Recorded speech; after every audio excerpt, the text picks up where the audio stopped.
Hey guys, welcome back to my channel. It's Mark straight to the Philippines. Today's video, misunderstandings between you and your Filipina. Just nuances about the English language, and then slang, and then just funny terms and things that mean different things here and there. If that sounds interesting, stay tuned. So today is all about misunderstandings between you and your Filipina girlfriend or relationship, and how to avoid them. Or you can't really avoid them, but how to navigate through them. And, this can happen even from the very beginning. Let's say you're talking to a girl, you really like her, and you decide to impress. Say you've been watching some YouTube videos, maybe you've been watching my channel for a bit, or TikTok or other things, or you watch 90 Day Fiance or something else, and you learned a few words. You learned like po and no po and salama, and maybe mahal kita and mahal ko, and mahal kita, I love you. So you say that to her thinking you're gonna impress her, and instead she gets all angry and upset and jealous. And the reason is she's like, who taught you that? And so you might have learned it online on TikTok or YouTube or TV, but in her mind, you're talking to another girl, or you had a girlfriend before. You said you never had a Filipino before. Now she's jealous or thinking you lied or wondering who else you're talking to. So that off the bat is a big misunderstanding, and that's why I recommend don't even say the language. Pretend you don't know it, or let her be the one to teach you. Even if you already know it, let her be the one to teach you. Another common misunderstanding is they think we're all rich. So let's say they ask for money, which already is a big red flag. Like, watch out. Don't do it. But say they ask for money or whatever, and then you say, I don't have anything, I'm poor. Well, they're not going to believe you, or they don't understand, because even like the poor over here is rich over there. So that's how that goes. Or you broke your arm and you lose your job or something, and they're like, well, don't you get money from the government? They just always assume, and they don't understand that even if you have money, say you make 10, 15 an hour in the US, that your apartment's $1,500, then you're broke. They don't understand that, like the cost of living differences. And there used to be a time where I thought all women that ask for money, they're all bad, they're all scammers.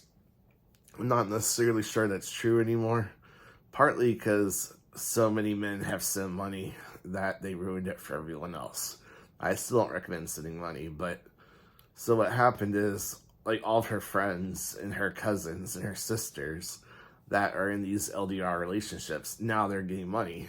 And so to them, maybe it's normal now. I've seen this happen a few times, or they legitimately are like, I'm not a scammer. They're just like, I just want someone that provides, like my sister's boyfriend or my cousin's boyfriend. And then you might have to sit down and talk to them, like, well, they met already. They've been talking for over a year, where we haven't even met yet. I don't know you. I don't know you from anybody. So you might have to explain the differences and the reasoning and help them understand a little bit.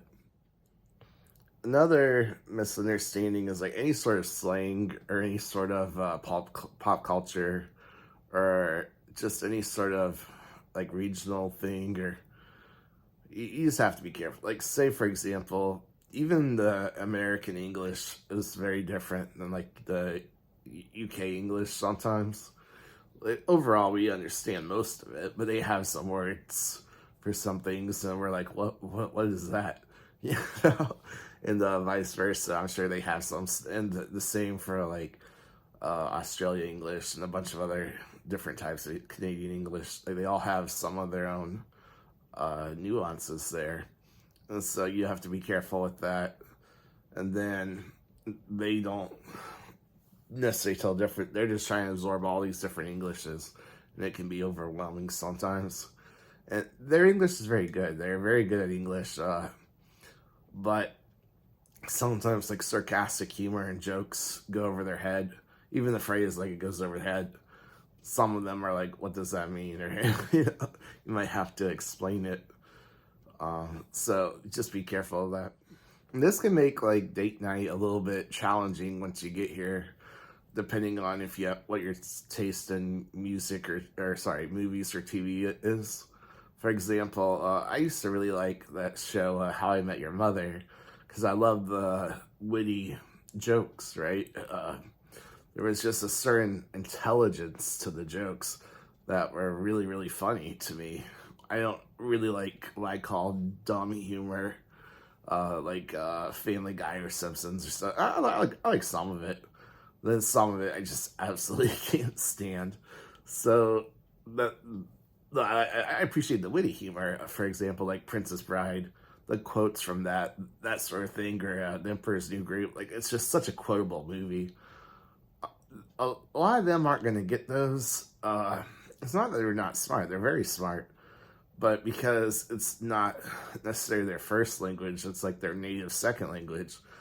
That, or just because the dialects are, they don't get the slang or whatever, they don't get the pop culture. A lot of that just can go over their head again. So it might be harder to watch those type of shows or movies if that's what you're into. You might have to be explaining a few things. And once again, let me reiterate, they are very, very intelligent. Just like if you say I actually studied French like 4 years in high school and 2 semesters in college, so I know some French. I can read and write it. My grammar might not be perfect, and for as many school years as I had, it probably should be a lot better. But I could survive as a tourist. But I couldn't carry, I'm not a native speaker. And they are a native speaker. But even then, there's just nuances to the language. And so you would expect me to know slang and stuff. And you shouldn't really expect them to know it either. Just because even if they're the most intelligent woman on earth, if it's just a different culture, like they might not get it. For example, foreigners really have to be careful with the word exotic, right?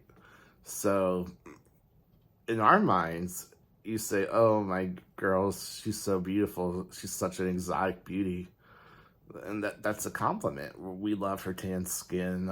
We love the fact that she looks how she does and everything. But in their mind, exotic means something completely different. For a long time, that meant exotic meant ugly. It meant different. It meant weird. And so they didn't want that. They wanted to be beautiful and light skinned like their other Asian countries and stuff. That's why they buy the whitening soap.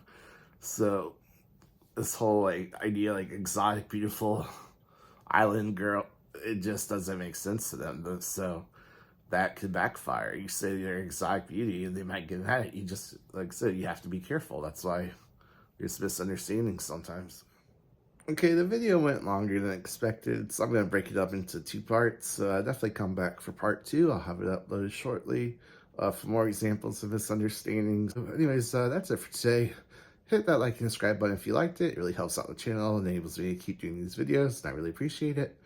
Subscribe if you want to. I do a lot of videos like this, and then just being here in the Philippines, staying Filipinos, being a digital nomad, traveling overseas, working online, that sort of thing. Like, subscribe if you want to. If not, that's cool too. I'll see you next time. God bless. Peace.